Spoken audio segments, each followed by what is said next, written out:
mga ka-healthy, welcome sa ating palatuntunan, ang Pinoy Healthy Lifestyle. So, pag-uusapan ko ngayon kasi mainit na ang panahon ngayon, no? Maaari na po, marami tayong mararanasan, no? Lalo na po, no, sa mga may edad na, mas prone po sila, lalo na sa mga ma-experience, lalo na po yung mas masakit ang ulo, dahil po sa init ng panahon, yun, nung makaka-experience sa pagkahilo, yung nagsisweating na, lalo na po yung malamig po yung pawis nila, no, yung nakaka-experience po ng paninikip, no, o yung iba, talaga parang mahimatay, no, dahil po sa init, no. Yung iba din makakaranas din ng heart attack. Papaliwanag ko maya-maya lang bakit pwedeng maka-experience ng heart attack sa init po ng panahon. Yung iba makakaranas ng chest pain, yung iba malakas po yung malakas, tsaka yung strong po yung pulso nila, no? Kumbaga parang nag-high blood pressure. Yung high blood pressure nila mataas yung BP. Then, yung iba makaka-experience po ng heat cramps, no? Heat exhaustion, kasi sa init talaga parang pagod ang pakiramdam mo niyan. Makaka-experience din po ng heat stroke at hyperthermia, no? Pag-init po ng kondisyon ng katawan, no? Iba din yung nasa malamig na temperatura ka, makaka-experience ka rin nga ng hypothermia kasi malamig ang panahon. So, dalawa lang yan, makakaranas ka, lalo sa init ng panahon, mararanasan mo thermal stress. Yan, bata, matanda, mga hayop, makakaranas yan, thermal stress. Kaya, sarap yung pakiramdam na maligo ka sa malamig na batis o kahit yung sa tubig na galing na inipon mo kagabi, tapos kinaumagahan, ay sarap iligo nun, malamig, ganun. Pero if ever na galing ka sa initan, then bigla kang naligo, or kung ano, galing ka mga pagpalagay natin ilang oras ka sa initan, then after agad-agad maliligo ka or papasok ka sa air-conditioned na lugar, yan, tatawag dyan thermal shock, no?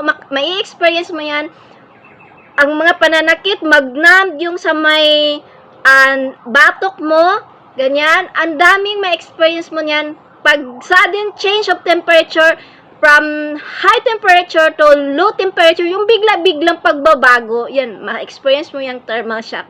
So, di po pwedeng agad-agad na mo sa malamig, na, lalo na kung sa yung mga iba na heat stroke, ay talaga, hindi agad i-response mo, sa mga ko kasi, liguin or pwede yung punasan, pero wag yung talagang sobrang lamig. Yung iba din, yung sa mga activity, tas biglang inom ng malamig, yan, makakaranas yan ng thermal shock, yung katawan, yung heart, yan, pati din po yung brain makakaranas.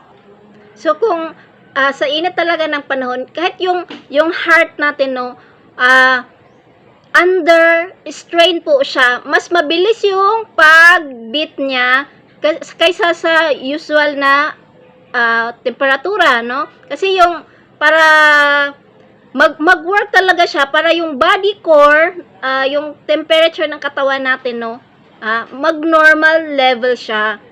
At saka yung mag-increase yung blood pressure mo kasi po doon sa init ng panahon, no? Magtaas talaga kasi yung heartbeat magtaas 10 times per a minute. Yung beat ng heart natin, no? Dahil po sa pagtaas ng temperatura. Every time na nandyan ka sa mataas na temperatura, exposed ka, yan, mararanasan mo yan talaga pag ng heartbeat. Even sa nandyan ka sa malamig na lugar, ma-experience mo rin yan, maganyan yung heart mo. Kasi pag mahina yung heart mo, yan, di natitibok. Mapatay ka dyan kung So, ano talaga yung heart mo, under stress yung heart mo sa init ng panahon. Yung heat stroke, no, maka-cause siya sa brain at sa ibang vital organs natin na mag-swell. Parang lumaki konti yan, nag-swell siya, nag-swelling, parang ganan. Yung possible na result din, maging permanent damage, no? Yung high temperature, hindi lang siya mag-damage ng body fluid, electrolyte, hemostasis natin, pati din po yung kidney natin, liver natin, pati din ang hematologic function apektado. Ang pagtaas ng temperatura, pati din po yung humidity. Yung humidity po, ayun po yung moisture, no? Halimbawa sa moisture sa loob ng sa kwarto, sa bahay, ganyan, no? Magkukos po siya ng more blood flow sa skin po natin, no? Kung mataas yung temperatura na na-experience po natin.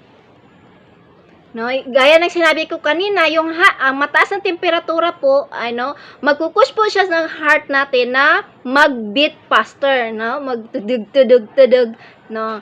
Kaya yan, dan normal day. Kasi yung blood natin, no, mag-circulate siya twice yung blood per minute dahil po sa mataas na temperatura. Makaka-experience tayo ng thermal stress, yan, sa init ng panahon, no? Mag-increase yung cardiac output po ng heart, no? Yung continuous vessels natin, mag-dilate siya. Ibig sabihin, lalaki po yung vessels, no? At yung naman natin, yung splenic vessels natin ay mag-constrict, mag-ganon po, magkipot, liliit po siya, no? Ganon, mangyari. At saka, marami talagang maka-experience po ng yung myocardial infarction. Yun po yung nangyari yung sa artista po na si Jacqueline Jose. Yun po nangyari sa kanya. Myocardial infarction o heart attack. Yun po yung myocardial infarction. Yung myocardial infarction po, yun pong cause niyan, biglang nag-decrease, pag-decrease, humina, no? Or kumonte, or nag-stop talaga yung blood flow, no? Sa heart niya po, or may portion sa myocardial. Yan, nag-stop or nag-decrease yung blood flow. So, if nag-decrease yung blood flow, ma-short na po yun ng oxygen, yung brain, pati yung heart, yung brain, pati ang organs natin nangangailangan yan yung sa blood flow, kasi yung dugo natin, yan po siya yung nagdadala ng oxygen po sa lahat ng organs ng katawan natin, even sa brain, no? Pag ma-short oxygen, ma-damage yung brain cells natin, pati din po sa ibang organs. So kapag mag-stop or mag-decrease, yan, makakaranas ka ng pananakit ng ulo. Ang dami mong ma-experience kung kulang yung blood flow. If heart na yung nakulangan or nag-stop yung blood flow, yan, mag-heart attack po. Yan. Yun, mention ko kaina, si Jacqueline Jose, 3 case yung hindi ko naman yung datos, no? Pero sa nalaman ko lang, 3 case yung yung kay Jacqueline Jose sa Manila, may isa sa Leyte, Jensen, sa heart din, caused by sa init talaga ng panahon. May other din factors. Sabi ko mamaya, yung iba pang cause na maaring mag-trigger po ng heart attack. So, ang daming factors talaga. So, kung sa Jewish calendar kasi, last week is Thursday week, prone po yan sa sakit or biglaan lang. Then, yung iba, nananakawan. Then, more on knowledge kasi Thursday knowledge, sakit, then nakaw, ganyan. So, yan po. Ko talaga na more on heart yung mga namatay last week, no? Thursday week yun.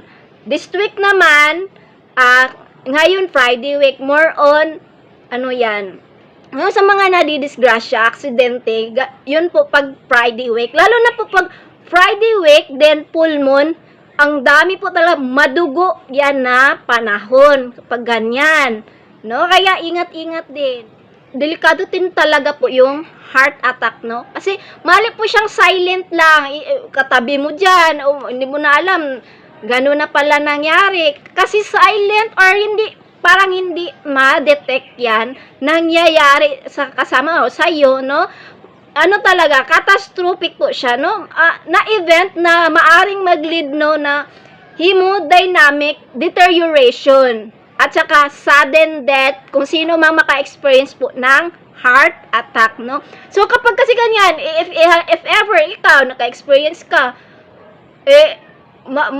ano yung pakiramdam mo, magganyan heart mo, gagawa ka talagang paraan, Pag ikaw maka-experience, wala kang, for example, wala kang kasama sa bahay na maaari mo mahinga ng tulang, mahulog ka na lang dyan sa inupuan mo, or ganyan, bigla kang matumba kapag nakatayo ka, no? Yung ibang kahit nga, nakahiga. So, ang dami mong maaaring ginagawa na for the meantime, may experience mo yan. So, dapat alert yung mind mo, then, maka-pray ka talaga niyan. Then, yung parang presence of mind na yung first aid talaga magawa mo. Later, i-ano ko yan. Yung first aid na maaari natin gawin kahit hindi ka pa nadala sa ospital o ikaw na-experience mo yan, no? Pwede mong gawin. So, ito pa yung mga sudden or kumbaga cause na mag-heart attack yung tao, no? Lalo na po yung iba na wala namang mga blockage sa heart, mga artery nila, yung pong pag-spasms, yung spasms, pamamanhid po yan, no, ng vessels ng artery natin, kung ano pang yung sa heart na, parang hindi siya, nag-tight yung pakiramdam ng heart mo, hindi, instead na mag-tereg-tereg yan, hindi siya makagalaw, nag-spasm siya, bikog sa Bisaya yan, no, ganon. So, maari po yan, ang maari makatrigger po dyan, ayun pong paninigarilyo. Sa mga naninigarilyo yan, common yan sa kanila, no? Lalo na kung sila naninigarilyo, at the same time, experience nila yung parang mag-heart attack sila, at saka at the same time, matrigger din yan kung sa naninigarilyo, at the same time, nakakaranas po sila ng stress, yun, no? Mga emotional stress, kung ano-ano pang stress dyan, physical stress, ano yan, pero grabe talaga yung emotional at mental stress, yung, lalo na po yung mga naka-experience po ng yung mga may anxiety, daming problema, no? Problema sa pera, kung ano-ano stress nararamdaman po na experience ng tao sa buong mundo, ganyan po, parang common ng natin yan. So, yun, no?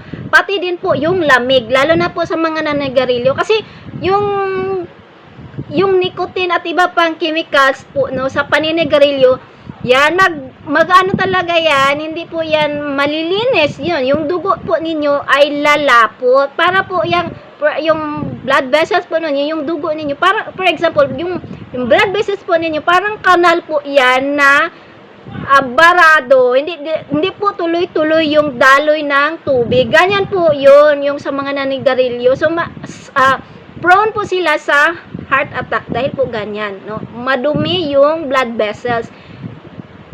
Yung cold, tsaka yung emotional stress, or kung ano pang stress yon.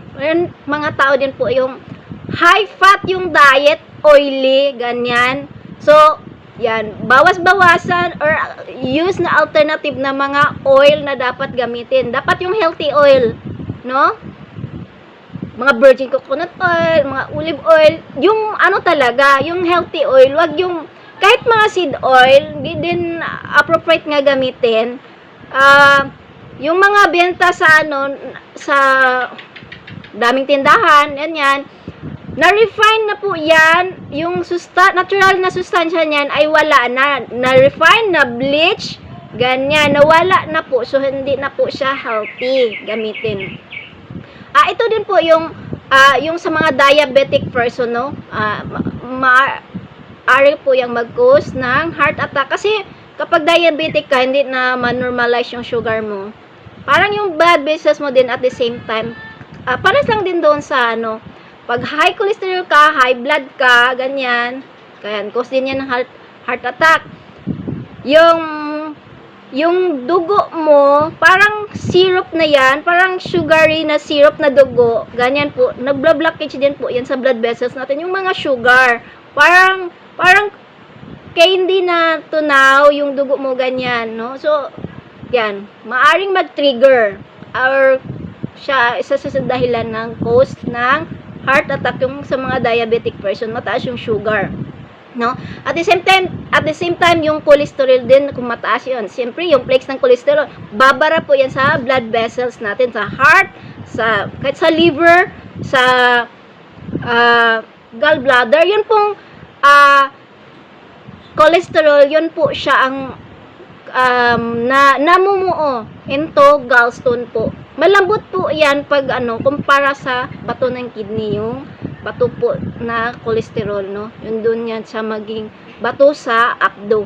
So, yung cholesterol, at the same time, yung high blood pressure, yan, magkukos din yan siya na mag-trigger na mag-heart attack, no? Yung blood pressure po, hindi po yun yung mataas yung count ng dugo mo. Yung blood pressure po, yung pressure ng beat ng heart ng ganyan, na pag ganyan ng heart mo, tadag, yan po yun, yung beat ng heart, yung pressure, yung high blood pressure, iba, ganyan, pressure ng dugo, no? Iba din sa beat ng talaga, yan, pressure po ng dugo.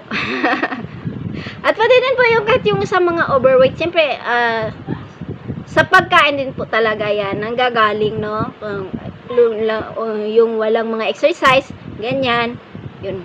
So, kung natin, so, dapat gawin natin, mag-exercise, healthy diet, ganyan, no? Kung sa doktor talaga, ang common na, pag heart attack, kung madala pa sa ospital, kasi, ito kasi, it's either heart attack or mga ischemia, heart, brain, mga emergency case yan, yung nakukulangan po ng oxygen yung katawan, o itong myocardial infarction, nag-stop or nag-decrease yung blood flow, so kailangan yan sila maagara, first aid, yan, madala sa hospital agad. If ever matagalan pa, yan, pagdating mo doon, i-declare na dead on arrival. So, ang hirap talaga kung hindi mo alam mga first aid ganyan gawin, no? Sa doctor, surgery sa kanila kung madala pa, no? Coronary angioplasty, no? At saka splenting, tsaka medication din, no? Or dinadaan sa IV fluid yung medication, yung iba din oral medication, ganyan, no? Mga beta blockers yung karaniwan na nire-reseta, or kahit yung mga may statin, yun, para sa cholesterol, ginagamit din yun at the same time, no, para sa heart, nire-reseta din yan ng doktor. So, yun, sa init ng panahon, tandaan nyo ito, mga early morning, mga 4 a.m. or earlier, yan, to 10 a.m., maaari pong maka-experience po ng heart attack yung tao, no? Lalo na sa mga elderly, yung blood platelets kasi mas thicker, yung dugo po natin mas malapot po, no? Kaya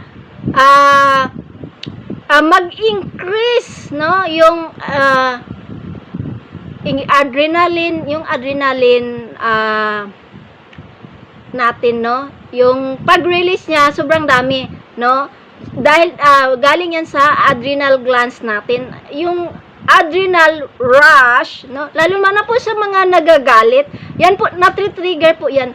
Yung sa adrenal po, yan po lumalabas yung mga hormones po na cortisol, no? Yan po yung sa nagagalit, no? Yung sa mga palabas, kahit sa totoong buhay, yung mga nagagalit, ganyan, agad. Natutumba, pag ganun talaga, totoo po yan, no? Kasi, nagre-release ng hormones, yung adrenal natin, adrenal gland, ng cortisol, no? Stress hormones yan, na nag-trigger po ng heart problem or heart attack, ganyan. Yan. yung kanina, yung dalawa factor yan, yung pag ano ng yung dugo natin, yung platelet, mas sticker, mas malapot, at yung pag-release ng adrenal, sobrang pag-release, sobra-sobra, yung increase niya pag-release ng adrenal glands natin, no? Adrenal rush tawag diyan kapag sobrang ano ng, alam nyo yung for example may sunog, ganyan, nabibit yung mabigat na ref, nagtaka ka kapag mag-isa ka lang niyan, hindi mo kayang bitbitin yan. Pero pag panahon ng sunog, ganyan, nagtaka ka na bit-bit, biglang nakaya kahit isa lang siya. Dahil po yan sa adrenal, no?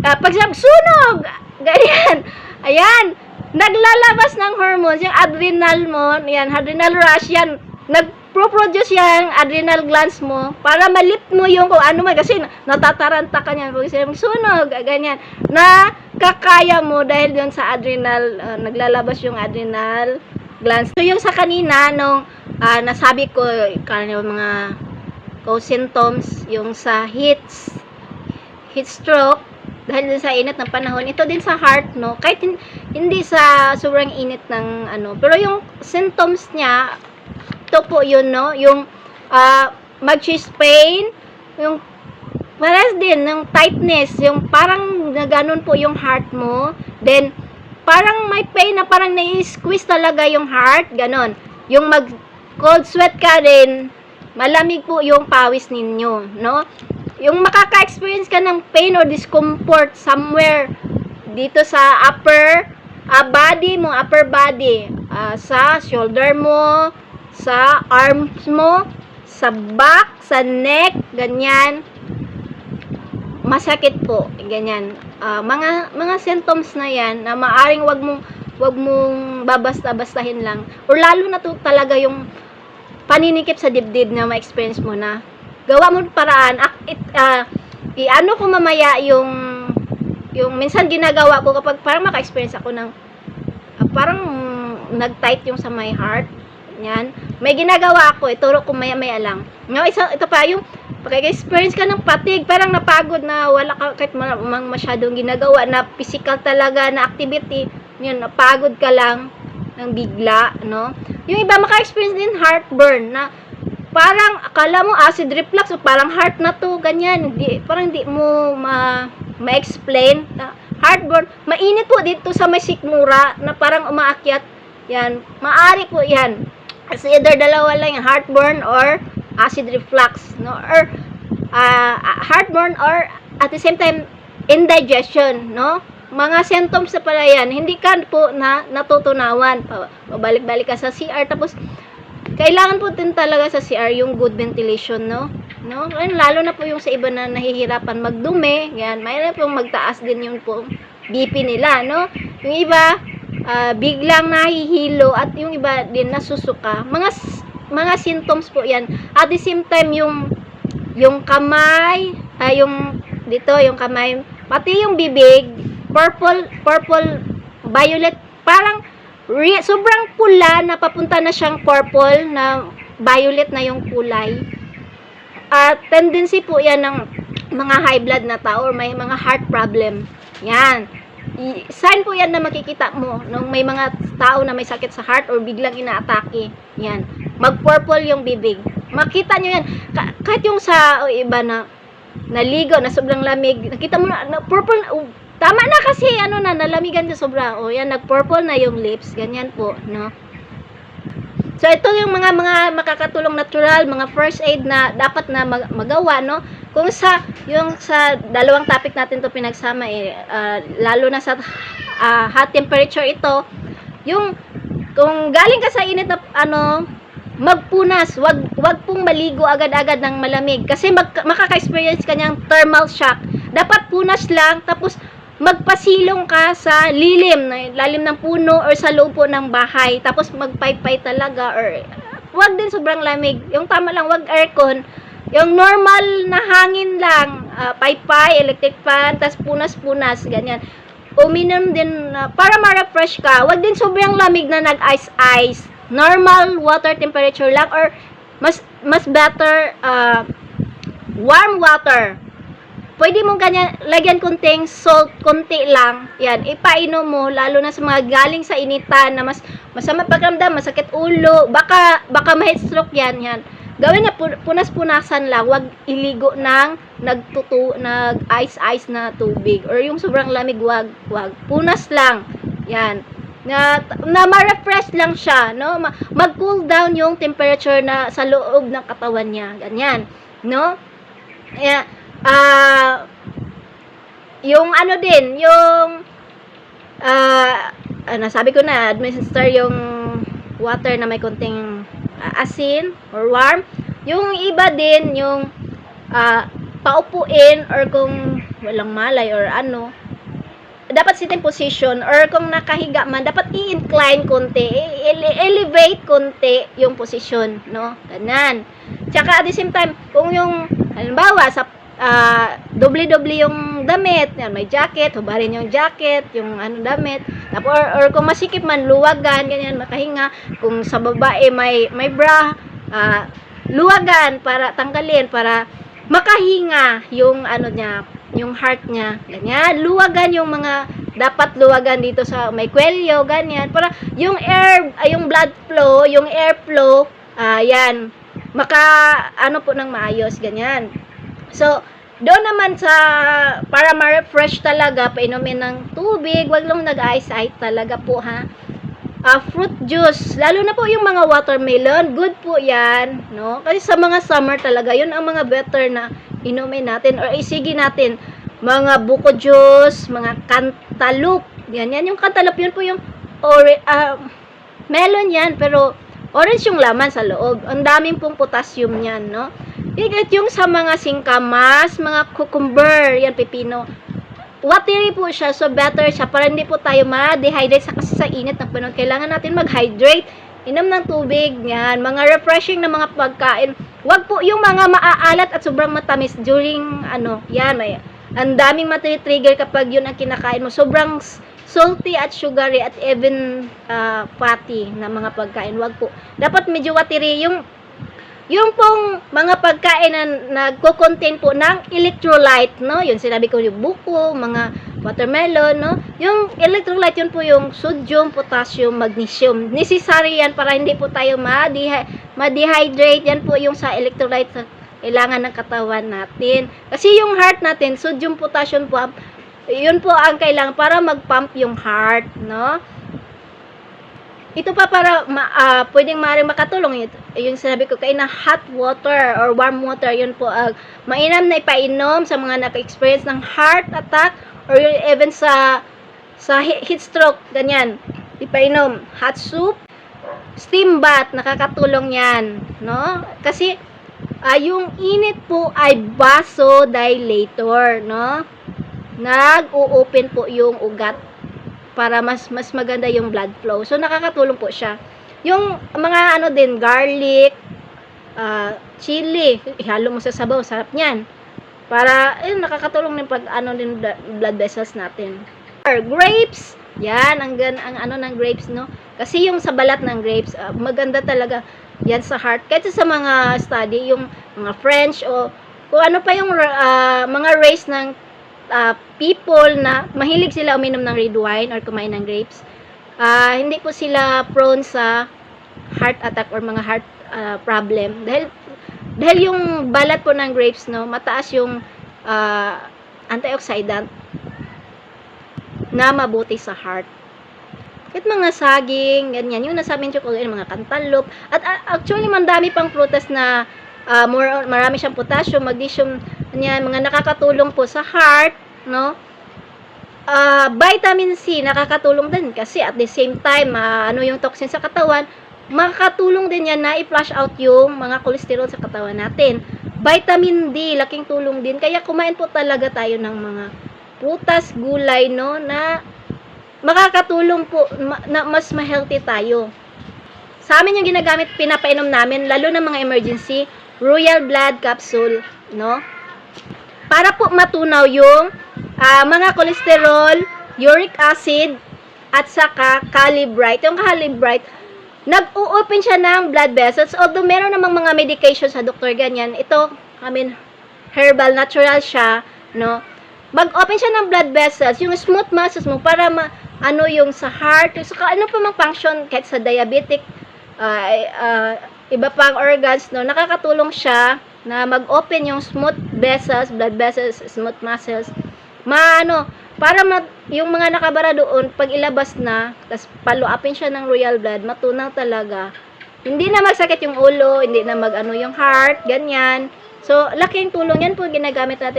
Maliban pa dun sa ibang sinabi ko kanina, yan ang ginagamit. Mini-maintain ko yan. Is either morning ako mag-inom or sa gabi. Mag-inom talaga ako niyan. Even yung supplement na Activa, nakakatulong siya. At the same time, para yun sa may mga dengue, mabuti din yun sa heart, sa brain, lalo na sa mga nag-exam at saka mga athletic na tao. Hindi ka mapagod. After na kung anong activity mo, anumin mo yun. Hindi ka aantukin, na walang naman side effect, hindi siya caffeine, natural lang siya. Then, mabuti siya, maraming epekto sa katawan na ever na sige ka maintain yan, tas yung daranas ka ng mga heart problema sa buhay, hindi ka magkakaproblema sa heart mo. Yun po yung dyan, no? So, sana may naintindihan or na-catch kayo sa sinabi ko, mag-message lang kayo, mag-comment dyan, no, sa baba. Pwede nyo rin pindutin yung support. Tsaka, mag-ingat po tayo palagi. Yung lifestyle po natin, ingatan po natin ang katawan natin. Ito po yung puhunan natin, no? Kapag marami ka nga naman pera, kung ano-ano man yung kinakain mo, yung lifestyle mo, pupunta lang din yan sa bulsa ng kapag nagkasakit ka, 'di ba? Hindi mo rin mai-enjoy yung healthy life mo. So, yan na. Healthy diet at saka manalangin tayo sa may kapal, no? Blessed be the God and Father of our Lord Jesus Christ, no?